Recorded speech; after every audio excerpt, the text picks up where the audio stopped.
And I always tell people, like, it's not your job to worry about the details. It's your job to get fixated on the actual end game. Yeah. And that's the hardest part for a lot of people because they're so worried about the how. My therapist tells me that all the time. Stop worrying about how you're going to do it, girl, and just figure out where you're trying to go first. You're in the right place. It's Unpack That with Miabelle. What's going on, y'all? We're back with another episode of Unpack That with Miabelle, and I have the pleasure of introducing a really important guest. I'm talking about the first Black woman to own a licensed character brand, April Showers. Girl, you got so much to tell me. I am ready to learn, okay? Well, let's get it. Yes. First and foremost, how are you, of course? I am living the dream. Thank you for asking me, and thank you for allowing me to be on your platform. It's truly an honor. Of course. Now, it is more of an honor to get all of this knowledge, girl, because not only am I going to benefit from it, but so many other Black and brown people and aspiring entrepreneurs, aspiring writers, aspiring illustrators, aspiring everything. Everything. And of course the kids too, because they get to benefit from the character, the Afro Unicorn. Yep. Everyone. Oh, man. So initially what I think of is my niece and her having a unicorn birthday party and just all the little Black girls that I know who love unicorns because they're so magical. Now, talk to me about when that magic started within you besides the unicorn. Wow. So that was a different question. I haven't received that one. So I like that one. Yeah, so we unpacking things. This is about to be a therapy session, sis. We are unpacking. You know how people say some people have the light, and I think I literally believe I was born with that. Mm-hmm. Like, so I didn't grow up thinking about unicorns or magic or anything like that. Right. But clearly I was destined for this. And yeah. Wow, we're about to really unpack. So the magic for me was I've always just loved being Black. Right. So before there was Black girl magic, there was 2-year-old April that was really say it loud, I'm Black and I'm proud. I know that's right. I mean, my dad, he hates me to talk about his age, but he'll be 86 this year. So I have a older father. So I grew up with Motown, and we were a very proud Black family. And I just loved being Black. I actually looked at others as being unfortunate. And when I say that to people, when I have that conversation, they're just like, wow, that's really deep. It is.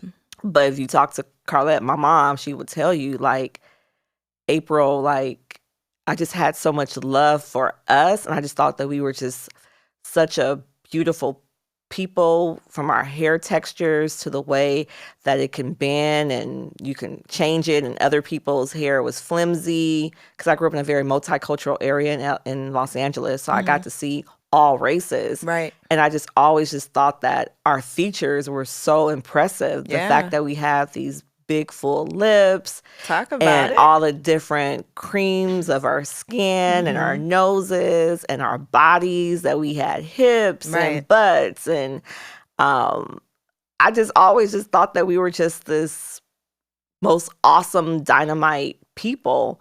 And so I think that magic of what's now inside of Afro Unicorn was because I've always felt this way about us. Like, I've never seen us being inferior to anyone.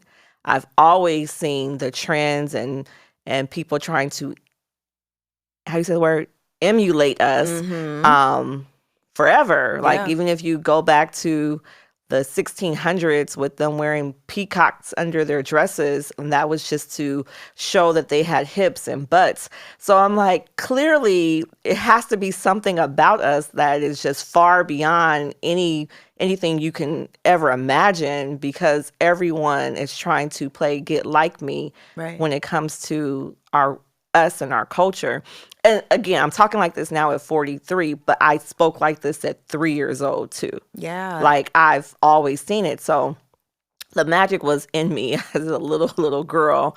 And so now it's part of how I move, how I operate in this world, which we'll get into with licensing and the spaces that I'm in, and how I show up as my authentic self. And I do it because there's no other way for me to do it. This is how I've been. Like, I'm proud of who we are. I'm proud of what we do, the things that we invent, the way we move. Like, I don't want to be nothing else. And so I think because I'm so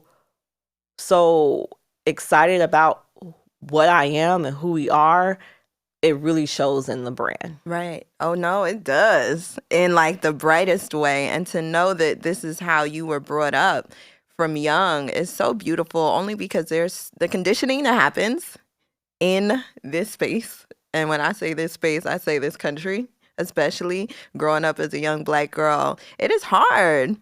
And, for someone to know that that light exists within them at such a young age, kudos to the parenting. That's one. Yeah. And just for your surroundings and, everything that your family instilled in you, because there's so many tribulations when it comes to and that. I think I kind of fortunate, but maybe, no, it's fortunate. I kind of grew up in like a little bubble, I would say, because now that I have Afro Unicorn, I hear all the stories of adults talking about what they wish they had it when they were a kid and what they had to deal with when they were growing up. And even with the whole issue of colorism, I honestly did not know about it until I dropped Afro Unicorn. They were like, I'm so thankful that you made unicorns with all 3 shades to represent everyone. I'm like, and I learned about colorism. I'm like, yeah, I was going to do that anyway because we're not all the same. Like that's what's so beautiful about us. Yeah. That every color comes from Black. Like you cannot that's how colors come. Right. You can't get any color from any other. Like,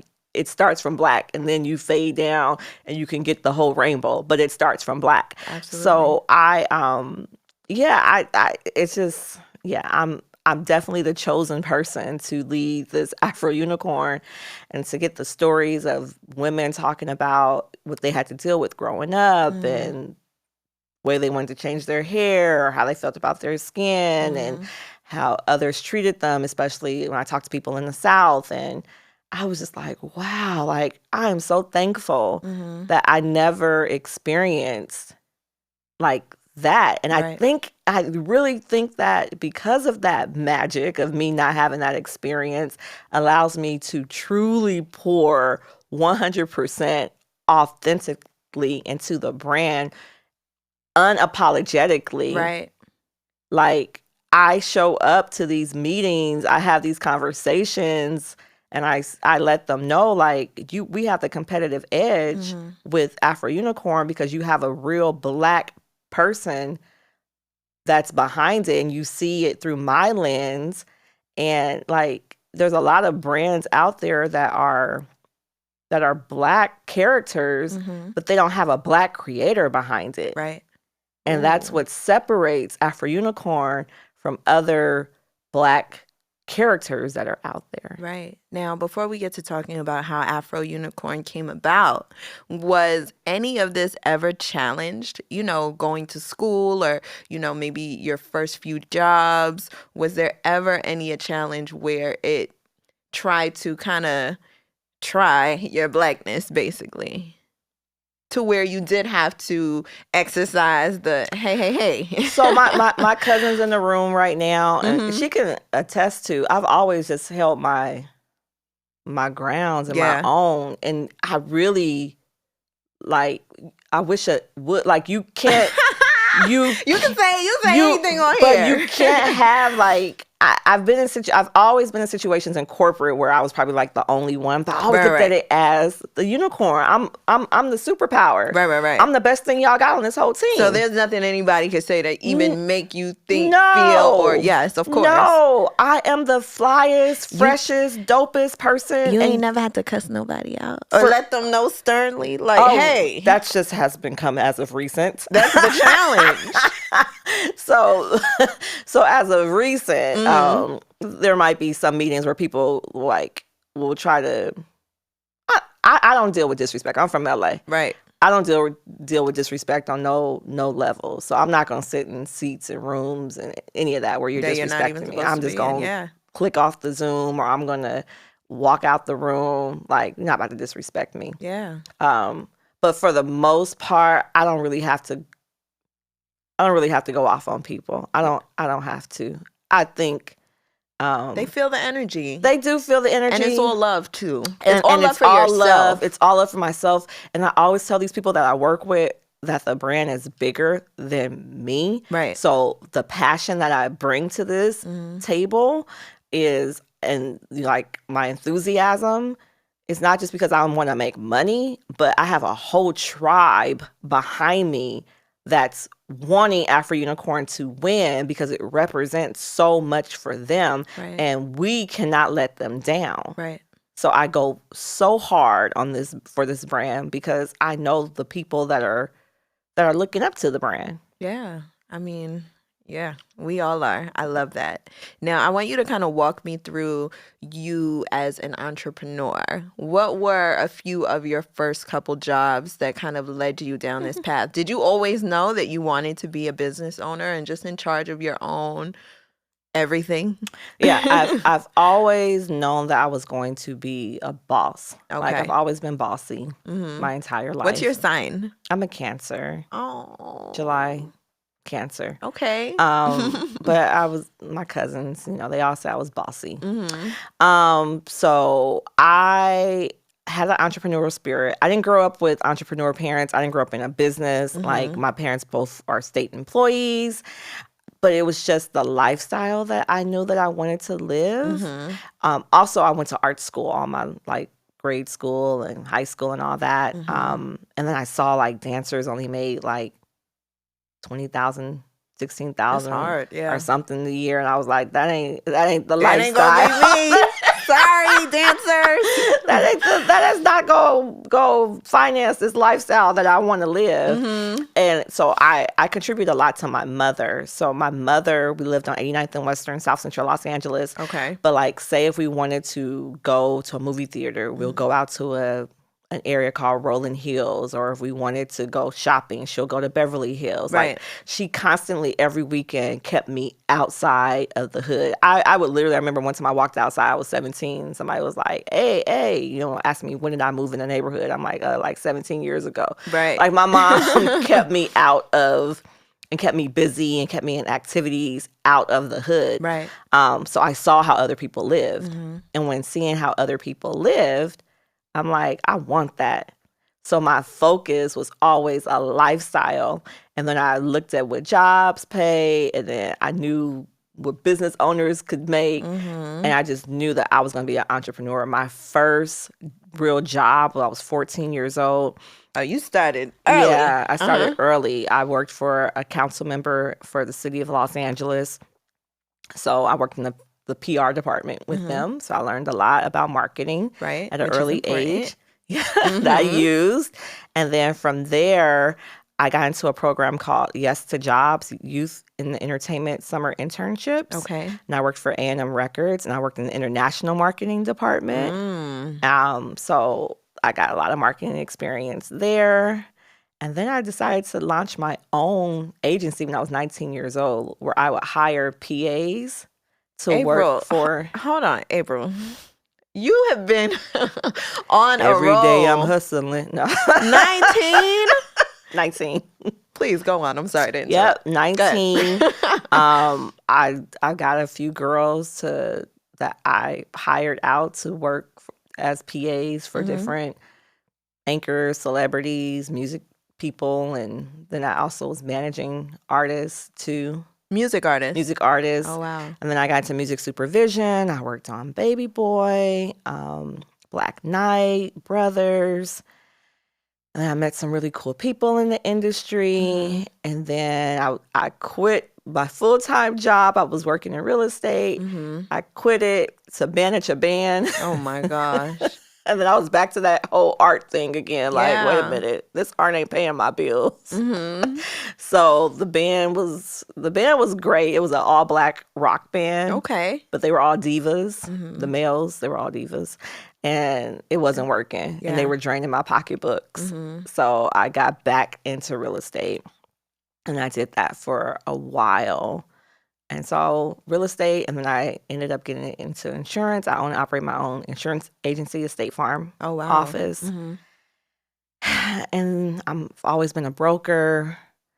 And then I'm a single mom. I got married at some point. I was just going to ask you, during all this time, that you were hustling all these different jobs and like, you know, because I know, especially in marketing and everything that you just mentioned, it is very time consuming. Were you dating during this time?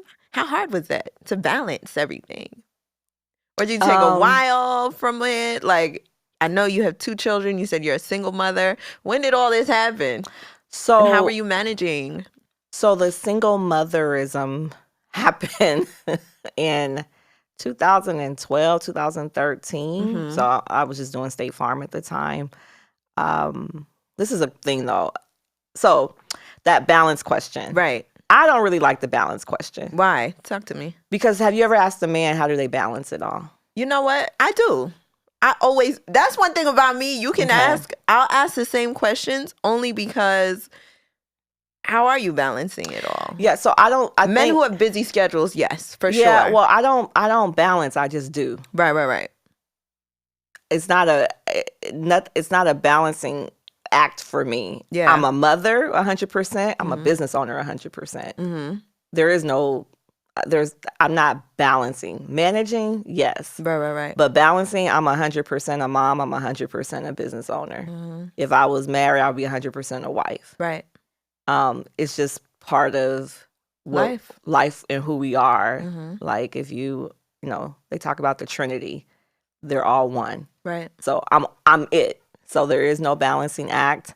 There's a time management, but I'm able to be 100% in each role that I have. So during all that time, I dated somebody because then I got these 2 kids. So something happened.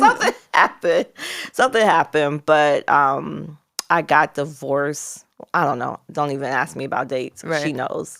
I can't answer dates. I don't remember. Yeah. But at some point it happened. And I had my 2 boys. And if anything, it just helped me to focus more on legacy. And I just remember a friend kept referring to me as a unicorn. And in my mind, I was already trying to think of what's my next move. Like, this insurance is great, but it's still not affording me the lifestyle that I wanted. Like, I have been really focused on a certain lifestyle that I have envisioned for myself. And so the insurance, although it was great, it wasn't getting me to the next level. Right. So I was thinking about different business ideas, and then a friend who was in my ear for a long time, he kept referring to me as a unicorn. And I kept going. Finally, I was like, Cortez, why do you keep calling me a unicorn? And he was like, well, because April, you're managing the businesses, you're raising the boys. I'm like, yeah, I'm a woman. He was like, no, you do it at an extraordinary level. You are a unicorn. Right. And I'm like, I don't even know what unicorns are. I went to Google. And I saw that they were unique. They were mystical. I'm like, okay, I'm unique. I'm definitely Black Girl Magic. So I started using that emoji over and over again in my phone. And then one day it just hit me like, why is it only white? Who determined that unicorns were only supposed to be white? Right. So at that moment, they no longer resonated with me. I went to go find a unicorn that looked like me. I couldn't find one. And so instead of complaining about it, I just decided to create it. And that's how I started Afro Unicorn. And it was like my avatar. It was like, this is I'm going to resonate with this character to build me up. And I remember like even going through whatever situations with dating or whatever it might be. I remember my cousin would be like, are you an ass or a unicorn? Ooh. No, I love that. Come on. And I'll be like, let me go find my unicorn. Let me pick this unicorn thing back up.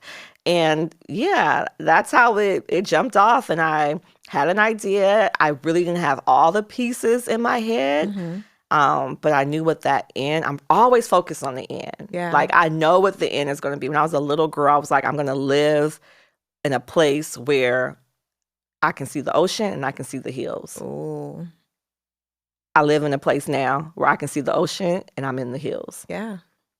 So I saw this vision of Afro Unicorn being this big, massive brand, but I did not have all the details and how it was going to happen. I always tell people, like, it's not your job to worry about the details. It's your job to get fixated on the actual end game. Yeah. And that's the hardest part for a lot of people because they're so worried about the how. My therapist tells me that all the time. Stop worrying about how you're going to do it, girl, and just figure out where you're trying to go first.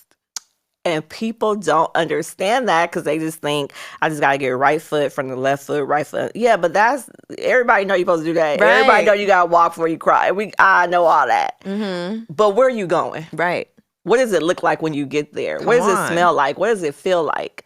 Like, if you cannot physically see yourself sitting in that position, you're not even ready to go. Right.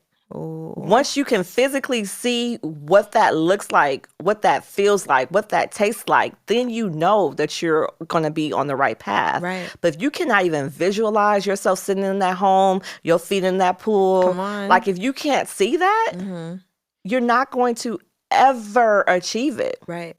Your mind, your whole everything will only go where your mind allows it to go. Your brain controls everything. Yeah. So if you cannot visualize exactly where you want to be in life, and I'm talking about like what you want to do, how you're gonna feel when you get to that point. I'm doing it right now as you talk. Go ahead. But if you can't, chances are it ain't gonna happen. Right. It ain't gonna happen. I remember a colleague of mine, this was back when Obama was in office. He wasn't like me. He was another race. But he goes, I bet Barack never imagined he would be president. And I said, he would never be president if he never imagined it. Right. How do you think that happened? He woke up? He woke up one day, and became the president? I said he 1,000% thought that he was going to be president of the United States one day. Right. And then the universe figured it out for him. But it's not going to do anything for you until you can figure out what that end is going to look like. So I knew when I launched Afro Unicorn, it was going to be a household name, a worldwide brand. I'm on record back in 2019 saying it. Wow. I saw it. Now, I did not know that I was going to still be the CEO of the company. I thought I was going to have to sell it to somebody else for them to get it there. But I knew that this was going to be a brand that was going to live past me. Right. And that people were going to resonate with it around the world, and it was going to be a game changer for everyone. And then the universe figured out how I remain CEO. But the end game is very important. Of course. Now, I want to talk about the creating process. I know you said you were using the emoji. It was only a white one. You went out and figured out a way to create one that resembled us, Black women, right? Now, did you reach out to a graphic designer? I want you to kind of go through those steps because there's so many people who are waiting to figure out what they're trying to do. And they think that it's like astronomical when it can be as simple as reaching out to somebody who is an illustrator. Right. I reached out to a graphic artist who happened to be my cousin at the time. Right. And we did everything via text. Okay. So I told him that I had this idea of an Afro Unicorn. And I just gave him all the details. Like, she has to wear a crown. She has to have eyeshadow. I want her to have an earring. Oh. I want her to have full hair. And so he took my ideas and he came up with a few sketches. And then I had to pick the sketch that I wanted. And then from there, we just started developing it even more. And then when I saw it and he had like different shades on it, I was like, this is going to be for everybody. And then I got the names, Unique, Divine, and Magical. Someone challenged me to come up with a tagline. Okay. They were like, you need a tagline for Afro Unicorn. I was like, okay, let me sit with it. And then it just came to me, Unique, Divine, and Magical. Right. And then that was the tagline, Afro Unicorn, Unique, Divine, Magical. And I was like, baby, this is it. And so before I get this out to the world, let's go to get it registered with the trademark people. Okay. Now, how does that work? So for me, the first time around, we did LegalZoom. Okay. Which you could do it. Like, I don't want anything to ever stop anybody from doing anything because the hardest part is just to start and to do it. Yeah. So you can go through LegalZoom, but what happens is if there's a response back from them, an attorney has to respond. Okay. So it's better just to start with a trademark attorney, because then they'll just take it all the way through. Okay. Because LegalZoom cannot respond to the trademark attorney. Got it. And so then I found a local attorney, and people think it's so expensive. It's not. Okay. See, this is why this is important. Yeah. It's not. I think we probably paid LegalZoom. I probably paid them like $500-$600. Wow. And then I had to respond, so that was like $300. But if I would have went from the first people, it would cost me $550. Okay. All the way through. So that's a lesson for those who are watching, listening. Yeah, and I've had to get so many more trademarks. We haven't talked about the business yet, but I have like 500 SKUs. I'm in 25 different categories. Yeah. So trademarks, you have to be trademarked in every category that you're in. So yeah, my little first bill of $550 ain't that same bill, but it's all good because I've now grown. You're seeing it back. Yeah. Yeah, but I have a lot of trademarks now. Okay, so were these things that you were learning as you were going through the process, of course, Yep. which isn't a bad thing too. You don't have to know everything when you start. You learn as you go. No, and people think that you have to have all this knowledge. Right. I don't even have a business degree. Come on. Like, right. because you're not going to get any better training than on the job. Experience is the best teacher. And I'm not like, I want everyone to further their higher learning and all of that. But like the books that you're learning today, stuff is changing. Yep. On and a they're daily, not updating them either. No. And in some states, they're trying to remove. So right. The curriculum, y'all need to do better. And look at where you're spending your money, too. Yeah. So for me, but I knew that when I went off to college and I saw how the setup was. And I looked at it like a game. I was like, they playing a game over here. Like, they are only, like, giving you general ed courses to start with, and you pay them all this money, and they don't have the courses you need. This is such I was a like, testament. I'm out of here. This is such a testament to how you've grown up, though, because I feel like we're just so conditioned to feel like this is exactly what you have to do, and a lot of people don't learn what you knew off rip till they do it. And they're in debt. Hello, me. Like, and honestly, my life has just been, I've been really blessed. Yeah, I remember, it's such a privilege. I remember when I launched the PA business when I was 19. I was going to a computer school at the time. And I promise you, I felt like that computer school was just in my way of my vision of what I wanted to do in my life. And I was driving to school and I was like, God, just let this school close, please, because I'm tired of coming up here. Right. Pulling into the gates, and I see all these kids just hanging out with this white paper in their hand. They look like they kicking rocks. And I'm like, what's going on? They're like, my God. They're shutting down the school. I was like, they doing what? They're like, they're shutting down the school. And this is a notice that says that you could transfer or you can get your Sally Mae loans forgiven. I said, baby, come on. I like that. You just answered exactly what I wanted to be answered. I was over that school and I wanted to be out, and it happened. And I got my loans forgiven. I don't owe nobody. No. Destined, girl. A spirit of the unicorn is within. It was. So, like I said, the magic has always been there. I just didn't know it was a unicorn. Right. Now, let's talk about the business ventures. Once you got everything trademarked, in the early stages, what were the next steps and where did you see all of this going? Because I know the end game was always in mind. Did you know that it was going to be books? Did you know it was going to be toys? Did you say it was going to be everything? What was the end game, or is the end game for you? So I knew that it was going to be everything, but I thought like a big company like Disney or Mattel or Hasbro would have to come buy it. Okay. So I just was building a business to sell. Right. I positioned Afro Unicorn from day one. I incorporated. I was an S Corp on day one. Had the trademark. I brought my accountant in on day one. And I was like, I know it's just me. I know I'm just doing print on demand, or I'm pressing these shirts, or I'm running downtown picking up stuff. But I know it's going to be big, and I want to be able to have it on paper so we can have the whole valuation of this, because one day I'm going to sell it. Right. So I built it to sell, and I did believe it. Whoever was going to get it was going to take it from it being a T-shirt, accessories brand to a big toy brand and books and amusement parks and all of that. Like I saw that.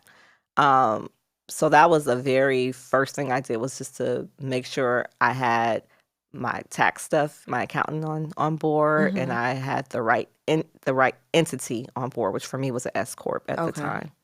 In order for you to reach that goal, which you are still the CEO of everything. Oh, yeah. So have you reached a lot of our buyers all in your face about it, and you're just like, no, not right now? No, I mean, those kind of buyers. Yeah. Because you were preparing to sell in the early stages. So in the early stages, I had even spoke to brokers about what I need to do to prepare. Now people know not to have that conversation with me. Right. I even met with Nick when we first, before we launched into Walmart, and they even they were like, we really want to submit you an offer. They were like, but we already know based off of meeting you that you are not getting ready to give up any of this equity in this brand. I was like, you're absolutely right. Yeah. So, so from there, when Walmart, fast forward, how I got into retail, because we're in 25 different retailers, maybe 15,000, 20,000 doors. Just nationwide. To name a few. We got Walmart, Target, Kohl's. Kohl's. We're heading into CVS. JCPenney's. We're going into Macy's next year. And within all these retailers, it's the toy, it's the T-shirts, the books. Tell us specifically. Or is it just everything? It really is everything. So like at Walmart, I'm in 19 categories. So we started with party supplies. So yes, please have that party, Afro Unicorn party. You can find all the party supplies at Walmart. It's about 22 SKUs there, including your piñata. So yeah, party. We have apparel, and then of course we have plush. For the summer, we had summer toys. We have bandages. Oh my God! I have. So you go through different companies to produce these items too, right? So let's talk about licensing. Yes. Okay. So when Walmart reached out to me, they asked if we could do party supplies. So they introduced me to my first 2 licensees. Got it. And so basically, I'm a licensor. Afro Unicorn's a licensor. Disney, like Mickey Mouse, is a licensor. Who else is out there? Spider-Man is a licensor. Okay. Like those are the characters, we're the licensor. And then we have manufacturers who are the licensees. Right. And they're the ones that most likely will own factories in other parts of the world where they mass produce products and they ship directly to the retailers. Okay. So I started off getting my first 2 licensee deals for party. The industry is very, very small. Most of them are here in New York. That's why I'm always here. And they all know each other. Okay. And so they start talking. They start talking about, the new brand and what's out. And then I'm very, very strategic in how I move through my LinkedIn. I say LinkedIn is your friend. Like, you find all your ends in LinkedIn. Like, that's where the money resides. Wow. If you're not tapped into LinkedIn, you're leaving a ton of money on the table if you're a business owner. And for a while, I had not been on LinkedIn for a couple of years, and then someone finally got me. And I was like, okay, I'm going to try. I'm going to learn it. And I learned LinkedIn. But I know how to find buyers. I know how to find licensees on there. I learned how to connect with them. And I know what kind of content to put out that's going to raise their eyebrows. Right. And so we started off with those 2 licensees, then we went to 3, and then we went to 4. And within 5 to 6 months, we're about 35, 40. And what I mean by licensees, so like I have on Afro Unicorn socks. You can't see them right now. But so I have a partner that does socks for me. And then I have a partner that does underwear. And you have a partner that does everything you could think of. Like everything that moves in retail is produced by somebody. Yeah. And so I found all those somebodies that play in the character animated space. And now they're all in major retail stores. Yeah. Yeah. Wow. Now, what about the books? when did publishing come into play? Did publishers just start reaching out to you because they saw that, Afro Unicorn was in every store and that there was merch and plushies and party, everything? So I signed my publishing deals before I launched into retail. Really? I knew I was going into retail. Mm-hmm. So what happened, I happened to be at a party and with my insurance company. Okay. And one of the gentlemen there, he knew me from the year prior. He has a ranch. Mm-hmm. So I brought my boys out there to ride on the horses. And I had my unicorn shirt. And we did a lot of pictures. And he was like, hey, what's going on with that unicorn brand of yours? And I said, oh, well, we're getting ready to go into Walmart. And he was like, really? He was like, that's awesome. He said, do you have a literary agent?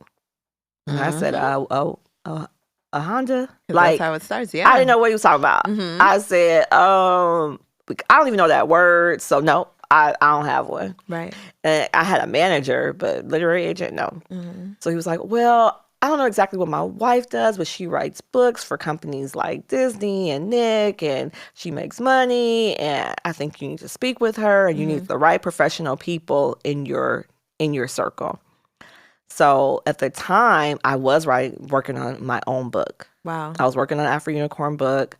My now manager, Askia, was partnered with someone else on a publishing deal. And I just felt like they weren't understanding my vision. Mm-hmm. It wasn't connecting. So I'm like, I was so frustrated. So again, the universe always conspires for your good. Absolutely. So I knew I was trying to get this story out. Mm-hmm. And I spoke it, and I was talking about my frustration. And then here comes this guy talking to me about this literary agent thing.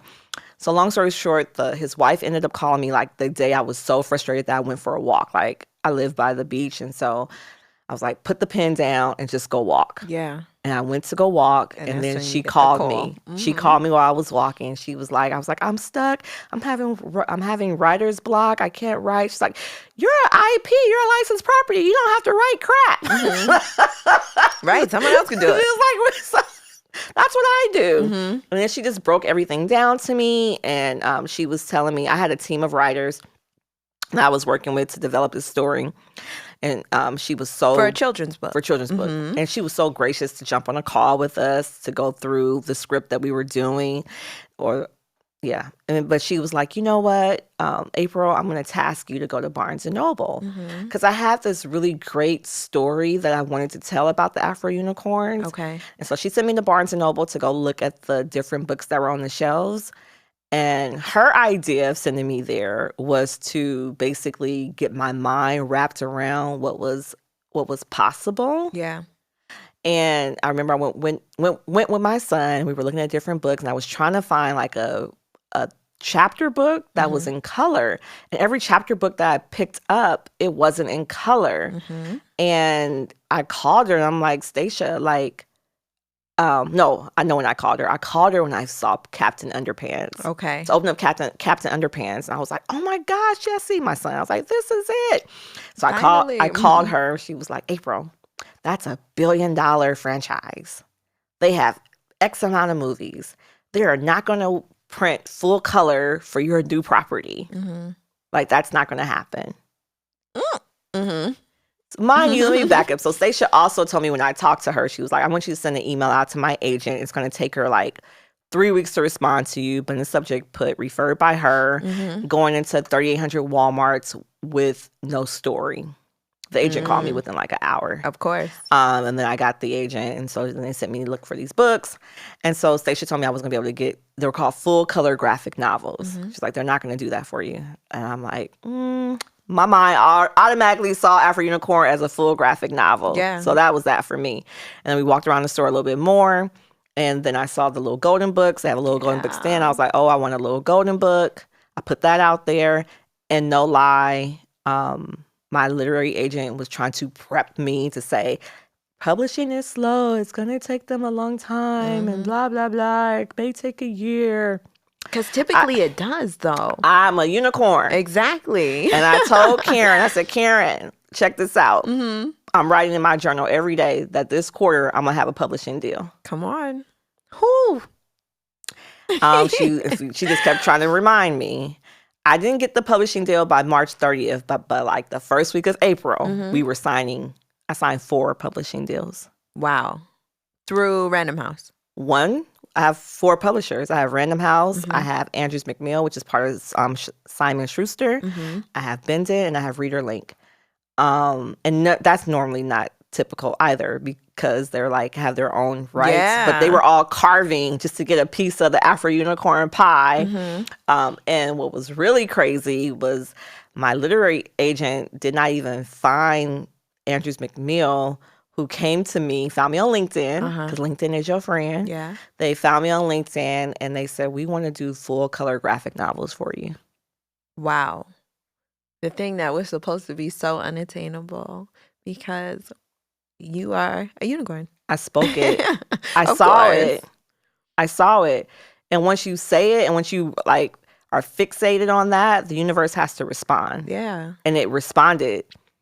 And so I got them on board because we were like, my agent thought I was only going to be able to do one deal, like one or the other. So they ended up being able to play in the same sandbox with them having the older grades for the graphic novels, and then Random House wanted the younger grade anyway. And I was like, Random House? And I flipped over that book and I was like, oh, y'all do little golden books. Can I get a little golden book? Yeah. And they were like, yes. And I had my little golden book. And that is so rare. Literally, the first thing I said to you was, I haven't seen one of these since I was a child. Yep. And here it is in black. Yep. For us. Yep. And by us. And by us. Okay. And then also, I did have writers with me, but it's my story. Yeah. So, now, the Illustrator, that was another dope story. So they gave me like a list of illustrators to choose from. Okay. I ended up choosing this guy. Found out he lives in Paris, right? Not until after our books and stuff were done, I had a conversation with him, and we're from the same hood. See? We're a year apart. He went to Crenshaw High. Wow. Like, he's from South Central, like me. He sees through my lens. So that's why it was able to be captured the way that it was. So what were the odds of this guy who lives in Paris now? Right. To be your illustrator. To be my illustrator who's from my hood. Right. Yeah. So. Destined. Like you said. It's magic. You didn't have to work any of it out. The universe did it for you. You just had your mind fixated on the end goal. And it's literally happening before our eyes. Yep. And I am like so inspired by your story and everything that you've been able to do, and I can't wait to see this on TV. Yep. Is that what's gonna happen next? That's what's happening. Yep. Yeah? Yep. So Afro Unicorn is gonna be like, I don't even want to compare it to any of the things that I grew up on because I know it's going to be magical in just another way. Yeah, for sure. Oh man. So before you get up out of here, of course, we gotta get some advice from you. The struggles of the hustle. It's not easy. Any level that you're on in any creative journey that you're going through, you know, it gets tougher. How do you get through the struggles of the hustle, even as you grow as an entrepreneur? Gratitude. Oh, I have a gratitude journal. Come on. I write down every day the 10 things that I'm grateful for. Are you in therapy? No. Or have you had a therapist? I have had therapy, yes. Okay. Because my therapist literally just told me, I'm going to always take it back to her, because she just had me like 2 weeks ago and said, gratitude is where you need to start and that's where you need to end. And literally every morning and every night, that is the task. So go on. Gratitude. Yeah. Important. Yes. So gratitude, I do a gratitude journal every morning. I write down the 10 things that I'm grateful for that happened that day. Yeah. Like I go through the day. Well, the prior day, because I'm doing it in the morning. So, I just write down 10 things. I try to make them 10 different things. Peace is always being one for me, because there was a time where I didn't have that peace, and so I never wanted to lose it.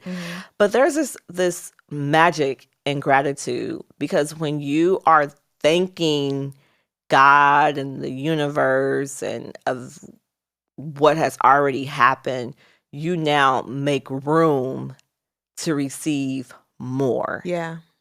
It's when we are not grateful that we're closed off and things keep happening. I recently started to read, I've been doing this for a while, but then I recently picked up the book, The Secret.